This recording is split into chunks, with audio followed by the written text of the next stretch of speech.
Everyone, welcome to my YouTube channel the soulful diary. आज के video में हम बात करेंगे क्रिस्टोफर मार्लो और उनके वर्क द डॉक्टर फोस्टस के बारे में। नॉवेल के बारे में डिस्कस करने से पहले जान लेते हैं क्रिस्टोफर मार्लो के बारे में। नॉवेल को डिस्कस करने से पहले हम लोग जान लेते हैं क्रिस्टोफर मार्लो के बारे में। क्रिस्टोफर मार्लो की बर्थ जो है 26 फरवरी 1564 कैंटरबरी केंट इंग्लैंड में हुई थी और उनकी डेथ 30 मई 1593 डेप्टफोर्ड नियर लंदन में हुई थी। वो एक एलिजाबेथन एरा के पोएट थे और एक इम्पोर्टेंट प्रेडिसेसर थे। शेक्सपियर के प्रेडिसेसर मीन्स जो शेक्सपियर की जनरेशन से पहले आते हो वो, और उनके जितने भी ड्रामास थे वो मोस्टली ब्लैंक वर्स में लिखे गए थे और उन्होंने ही स्टैब्लिश किया था ब्लैंक वर्स ड्रामा। मार्लो जो है वो सेकंड चाइल्ड थे and elder son of John Marlowe, a Canterbury shoe maker. और उनके स्कूलिंग के बारे में हमें ज़्यादा नहीं पता है। 14 जनवरी 1579 उन्होंने किंग्स स्कूल कैंटरबरी ज्वाइन किया था एज अ स्कॉलर। फिर उसके बाद वो एक साल बाद कॉर्पस क्रिस्टी कॉलेज कैम्ब्रिज गए, जहाँ से उन्होंने बैचलर्स ऑफ आर्ट डिग्री ली इन 1584 और उन्होंने कैम्ब्रिज में रहे। 1587 के बाद मार्लो जो है वो लंदन में रहे, राइटिंग फॉर द थिएटर्स और थिएटर्स के लिए लिखते थे। Getting into trouble with the authorities because of his violent and disreputable behavior, and probably also engaging himself from time to time in government service. Marlowe won a dangerous reputation for atheism, but this could, in Elizabethan's time, indicate merely unorthodox religion or opinions. In Robert Greene's Dead-Bed Tract, Greene's Groats Worth of Writ, Marlowe is referred to as a famous gracer of tragedians, and is reproved for having said, like Greene himself, "There is no God," and for having studied pestilent Machiavellian polis. 30 May को Marlowe को Ingram Fraser in the dubious company of Nicholas Kerr and Robert Pole, the lodging house in Deptford, where they had spent most of the day, where it was alleged a fire broke out between them over the bill. उनका जो play right career था वो बहुत small था, सिर्फ 6 years का। Marlowe's achievement were diverse and splendid. Perhaps before leaving Cambridge, he had written Tamburlaine the Great in 2 parts, both performed by the end of 1587, published 1590. Almost certainly during his later Cambridge years, Marlowe had translated Ovid's Homer's The Loves and the first book of Lucan's Pharsalia from the Latin. After this time, he wrote the play Dido, Queen of Carthage, published in 1594 at the joint work of Marlowe and Thomas Nash.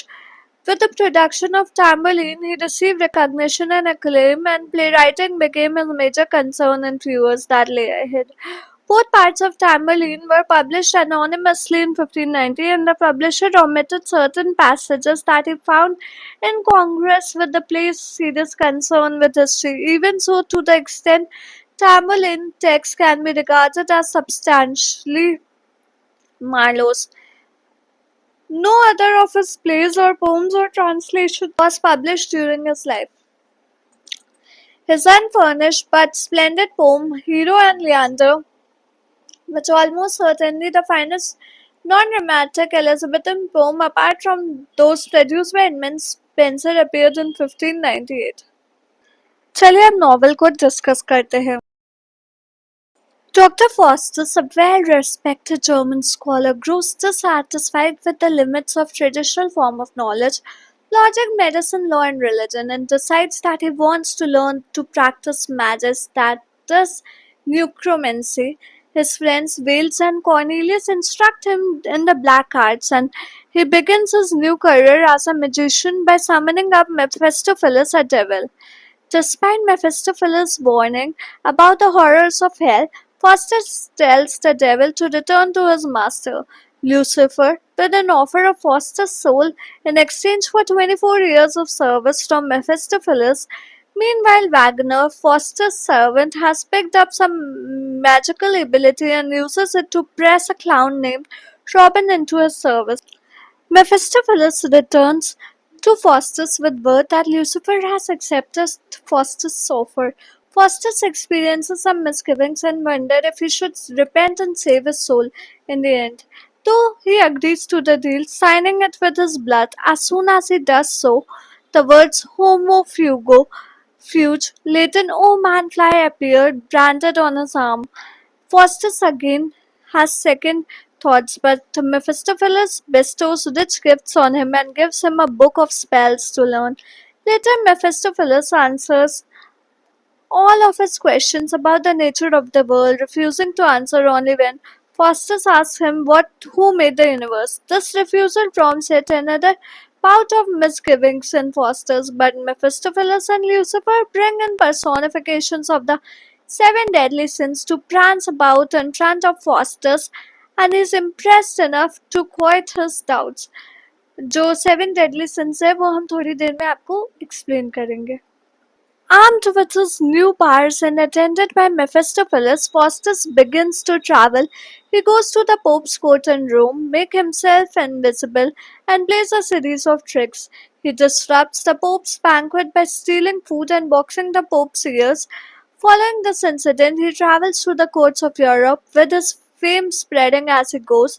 Eventually, he is invited to the court of the German Emperor Charles V, the enemy of the Pope, who asks Faustus to allow him to say Alexander the Great, uh, the famed 4th century BC Macedonian king and conqueror.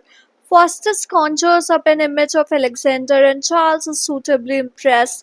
A knight scoffs at Faustus' power, and Faustus chastises him by making antlers sprout from his head. Furious, the knight vows revenge. Meanwhile, Robin, Wagner's clown, has picked up some magic on his own, and with his fellow stable hand Rafe, he undergoes a number of comic misadventures. At one point, he manages to summon Mephistopheles, who threatens to turn Robin and Rafe into animals or perhaps even does transform them to punish them for their foolishness. Faustus then goes on with his travels, playing a trick on a horse courser along the way. Faustus sells him a horse that turns into a heap of straw when ridden into a river. Eventually, Faustus is invited to the court of Duke of Anhalt, where he performs various feats. The horse courser shows up there, along with Robin, a man named Dick, Rafe in the text, and various others who have fallen victim to Faustus' trickery, but Faustus casts spell on them and sends them on their way to the amusement of the Duke and Duchess. As the 24 years of his deal with Lucifer come to a close, Faustus begins to dread his impending death. He has Mephistopheles call up Helen of Troy, the famous beauty from the ancient world, and uses her presence to impress a group of scholars. An old man urges Faustus to repent, but Faustus drives him away. Faustus summons Helen again and exclaims rapturously about her beauty, but time is growing short. Faustus tells the scholars about his pact, and they are horror-stricken and resolve to pray for him. On the final night before the expiration of the 24 years, Faustus is overcome by fear and remorse. He begs for mercy, but it is too late. At midnight, a host of devils appear and carries his soul off to hell. In the morning, the scholars find Faustus' limb and decide to hold a funeral for him. चलिए अब seven deadly since के बारे में discuss करते हैं. Christopher Marlowe's doctor Faustus Lucifer presents the seven deadly sins: pride, covetousness, wrath, envy, sloth, and lechery as a spectacle to entertain Faustus and distract him from repenting. These personified sins are meant to delight Faustus, symbolizing his own growing embrace of the very sins that lead him further from salvation. Pride, the most powerful sin, it leads the procession and represents Faustus' own excess pride and desire for power and status. Covetousness, an excessive desire for gain or wealth, which Faustus harbors as he seeks knowledge and power. Wrath, The sin of unjust revenge, seen when Faustus inflicts petty spite by conjuring antlers on Benvolio's head, envy, the desire for what other possess, which Faustus experiences when he envies the emperor, the pope, and even God.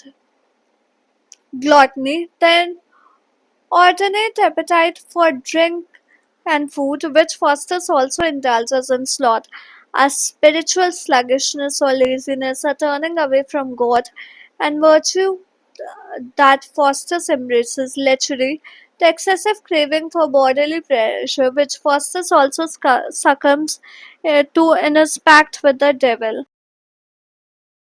Characters: Faustus, who is the protagonist of the play, he signs a pact with the devil Lucifer to for his soul for 24 years in return for the knowledge of necromancy. Mephistopheles, a devil whom Faustus summons with his initial magical experiments.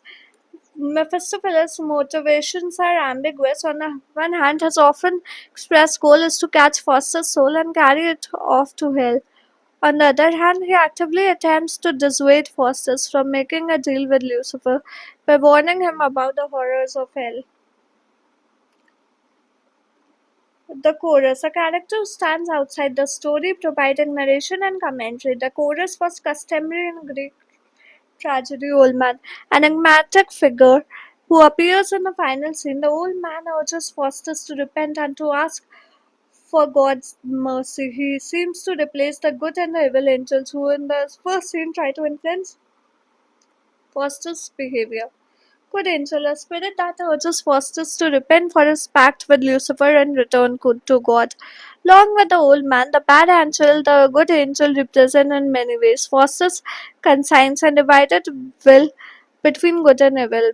Bad angel, a spirit that serves as a counterpart to the good angel that and provides Faustus with reasons not to repent for sin against God. The evil angel represents the other half of Faustus' conscience.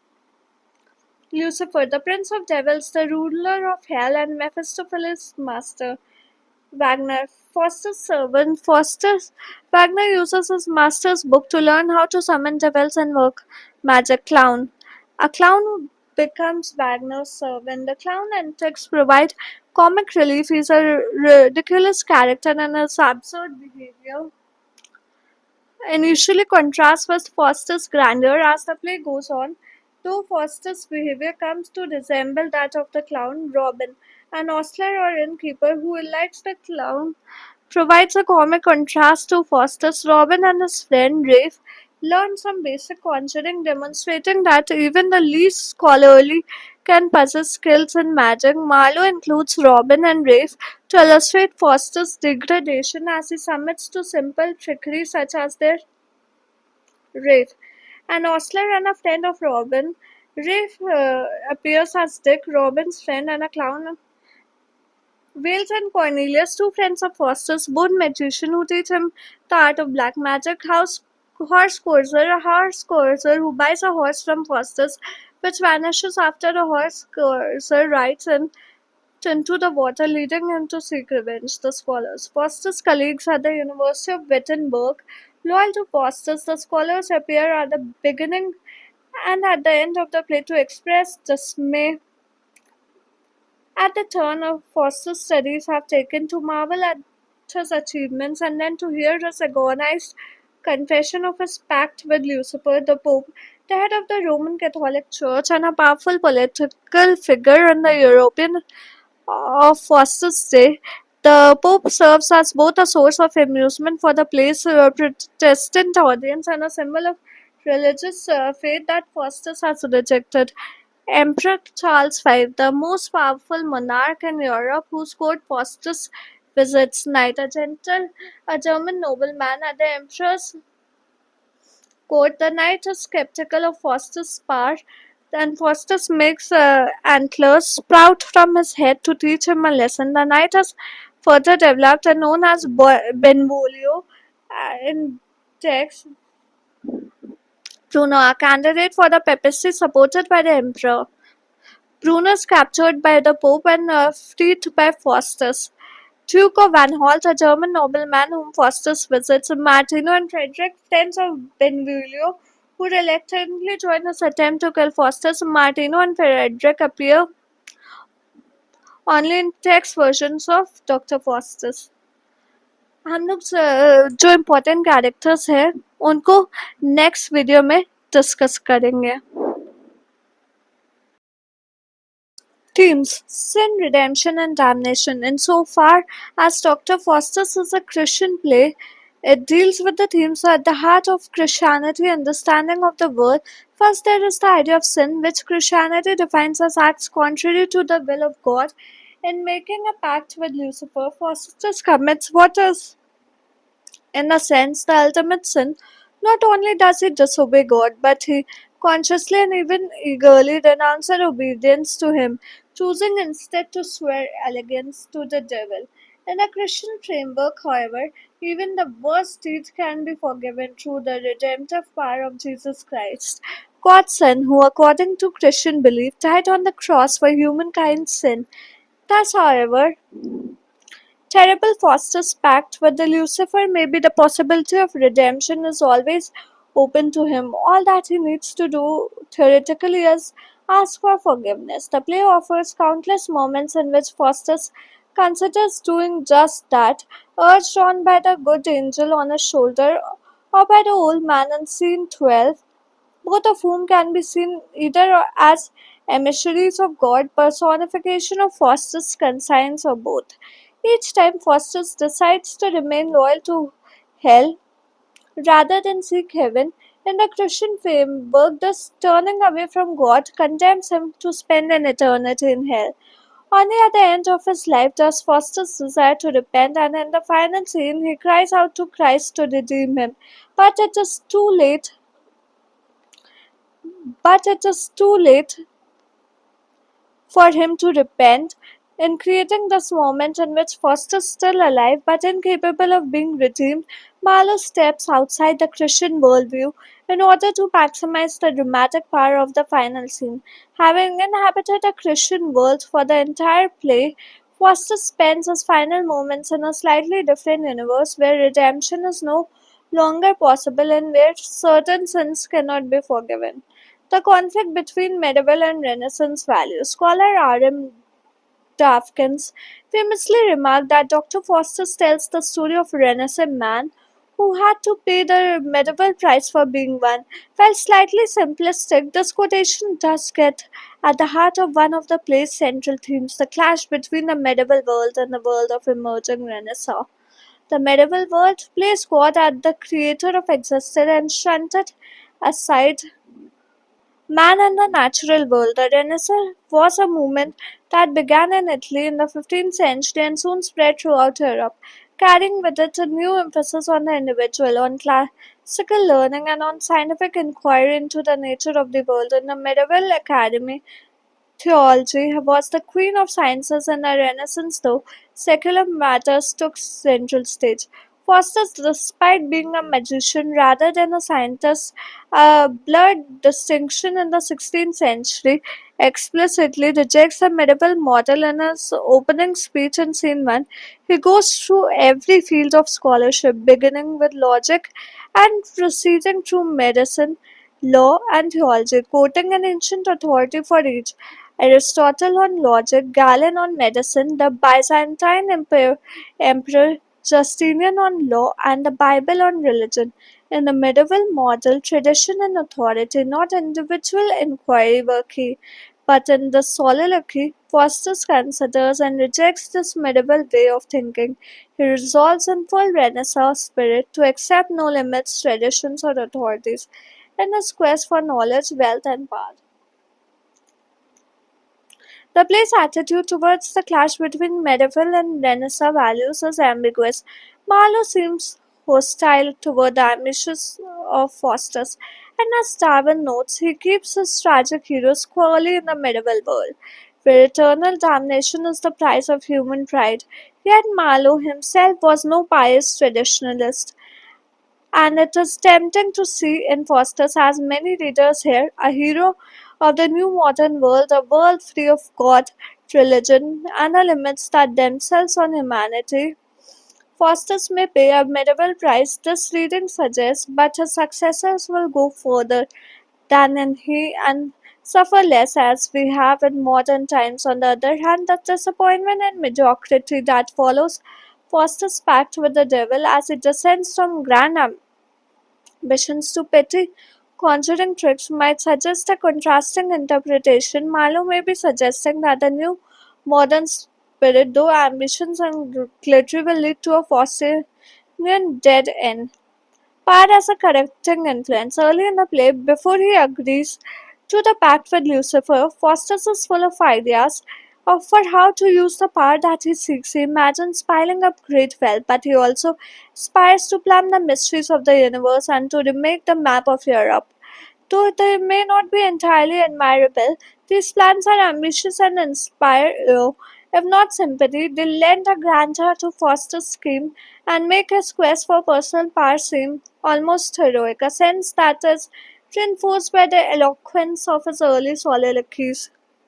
Once Faustus actually gains the practically limitless power that he so desires, however, his horizons seem to narrow. Everything is possible to him, but his ambition is somehow sapped.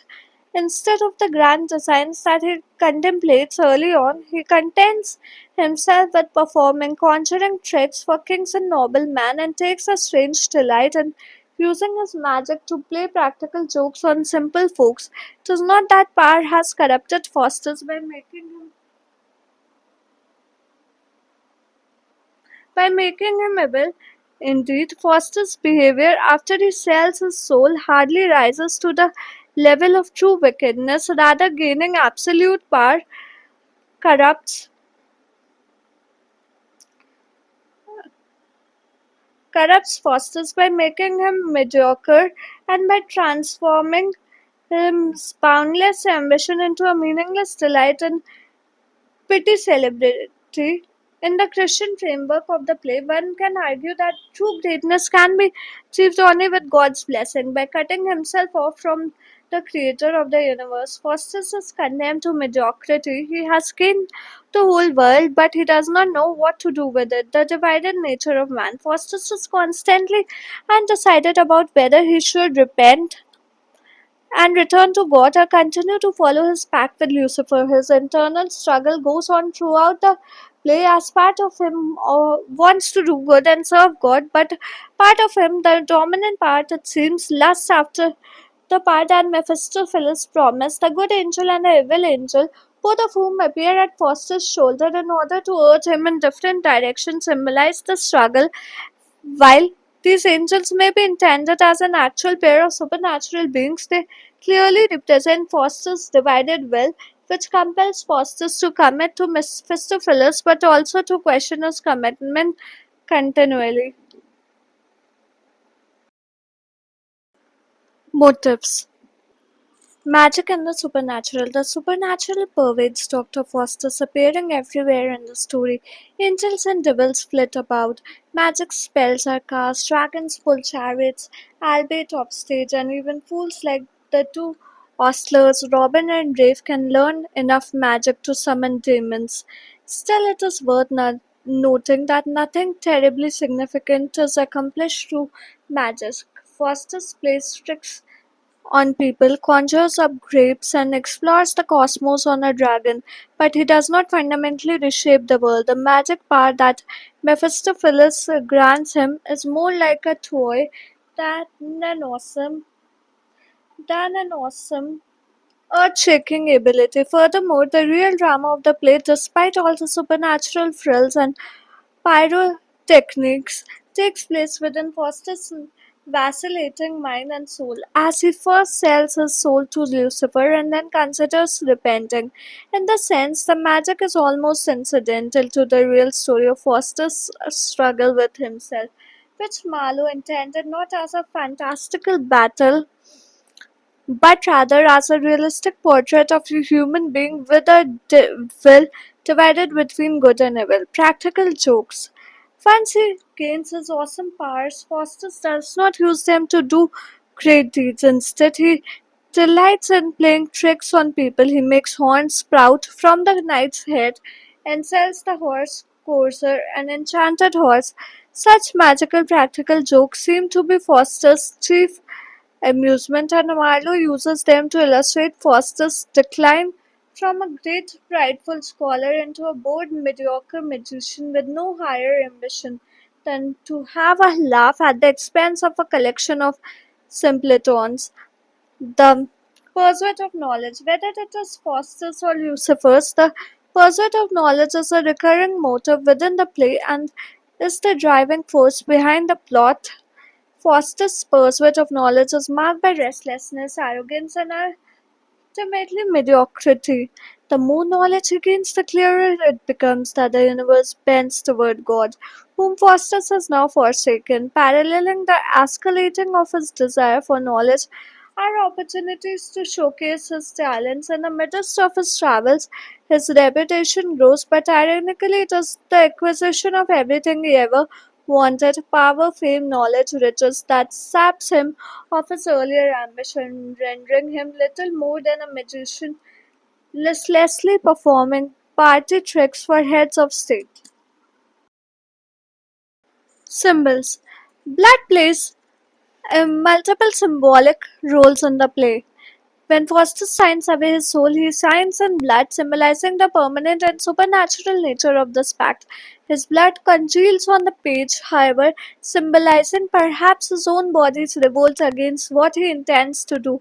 Meanwhile, Christ's blood, which Faustus says he sees running across the sky during his terrible last night, symbolizes the sacrifice that Jesus, according to Christian belief, made on the cross. The sacrifice opened the way for humankind to repent its sins and be saved.